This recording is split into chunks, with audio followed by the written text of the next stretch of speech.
Now, you notice I put in that availability thing, and there I'm mimicking some very eminent psychologists, Kahneman, I hope I pronounced that right, and Tversky, who raised the idea of availability to a whole heuristic of misjudgment.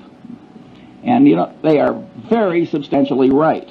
I mean, ask the Coca-Cola Company, which has raised availability to a secular religion, if availability changes behavior.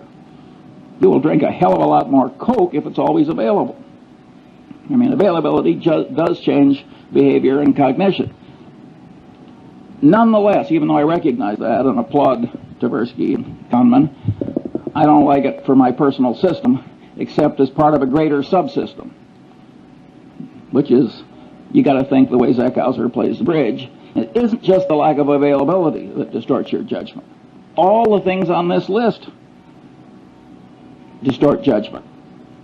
And I want to train myself to kind of mentally run down the list instead of just jumping on availability. So that's why I state it the way I do. In a sense, these psychological tendencies make things unavailable.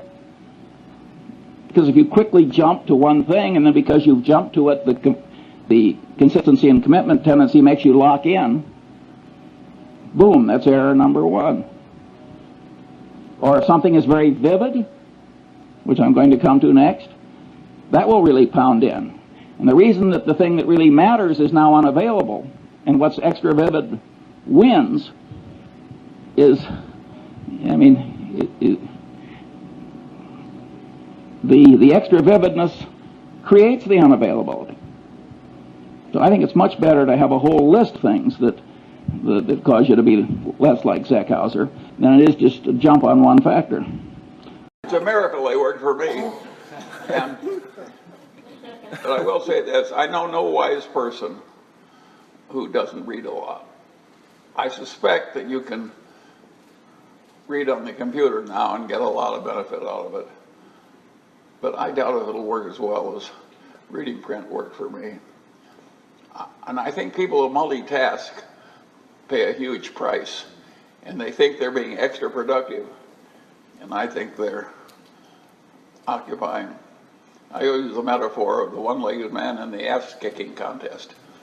I think when you multitask so much you don't have time to think about anything deeply, you are giving the world an advantage you shouldn't do. And practically everybody is drifting into that mistake. Concentrating hard on something that's important is, I can't succeed at all without doing it. I did not succeed in life by intelligence. I succeeded because I have a long attention span.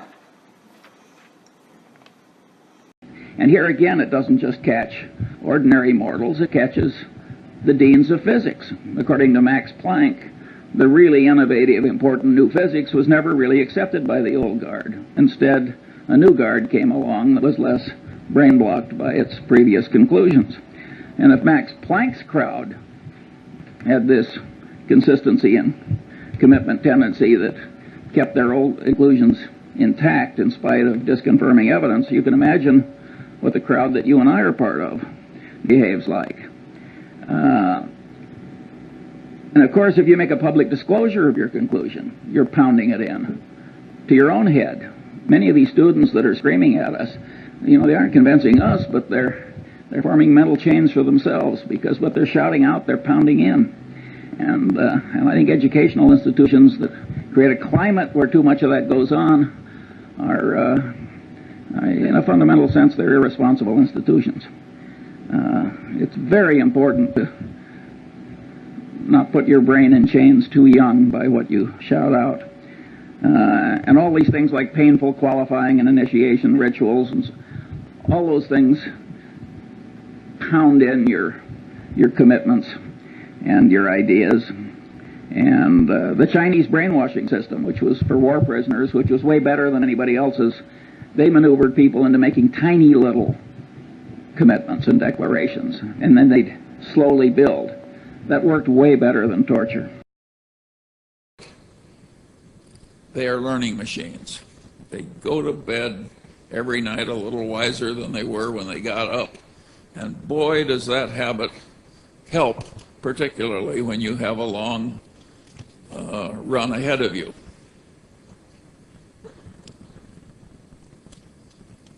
Alfred North Whitehead said at one time that the rapid advance of civilization came only when man invented the method of invention. And of course he was referring to the huge growth in GDP per capita and all the other good things that we now take for granted, which started a few hundred years ago, and when before that all was stasis. And so if civilization can progress only when it invents the method of invention, you can progress only when you learn the method of learning. I was very lucky. I came to law school having learned the method of learning, and nothing has served me better in my long life than continuous learning. And if you take Warren Buffett, if you watched him with a time clock, I would say half of all the time that he spends is just sitting on his ass and reading. And a big chunk of the rest of the time is spent talking one-on-one, either on the telephone or personally, with highly gifted people whom he trusts and who trust him. In other words, it looks quite academic, all this worldly success. Academia has many wonderful values in it. I came across such a value not too long ago. Well, it was several years ago. When in my capacity as a hospital board chairman, I was dealing with a medical school academic.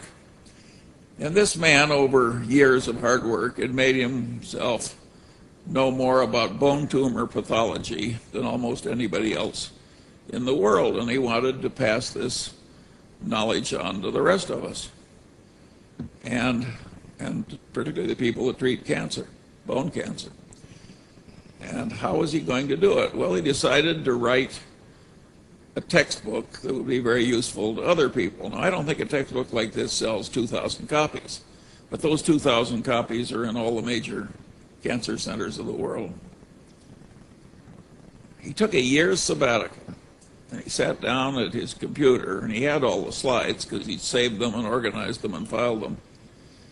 And he worked 17 hours a day, 7 days a week, for a year. That was his sabbatical. At the end of the year, he had one of the great bone tumor pathology textbooks of the world. When you're around values like that, you want to pick up as much as you can.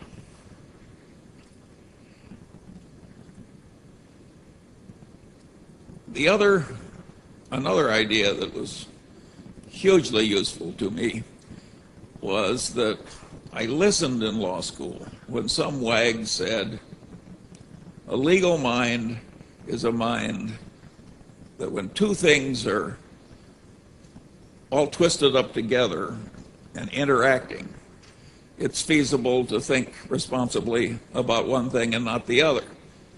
Well, I could see from that one sentence that that was perfectly ridiculous, and it pushed me further into my natural drift, which was into learning all the big ideas and all the big disciplines.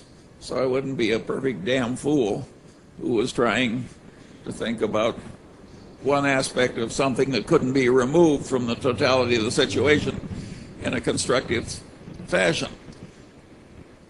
And what I noted, since the really big ideas carry 95% of the freight, that it wasn't at all hard for me to pick up all the big ideas in all the disciplines and make them a standard part of my mental routines. Once you have the ideas, of course, they're no good if you don't practice. If you don't practice, you lose it. So I went through life constantly practicing this multidisciplinary approach. Well, I can't tell you what that's done for me. It's made life more fun. It's made me more constructive. It's made me more helpful to others. It's made me enormously rich. You name it, that attitude really helps. Now, there are dangers in it because it works so well that if you do it, you will frequently find you're sitting in the presence of some other expert, maybe even an expert that's superior to you, supervising you. And you will know more than he does about his own specialty. A lot more. You'll see the correct answer when he's missed it. That is a very dangerous position to be in. You can cause enormous offense by helpfully being right in a way that causes somebody else to lose face. And I never found a perfect way to solve that problem. I was a great poker player when I was young, but I wasn't a good enough poker player. So the people failed to sense that I thought I knew more than they did about their subjects. And it gave a lot of offense. Now I'm just regarded as eccentric, but there was a difficult period to go through.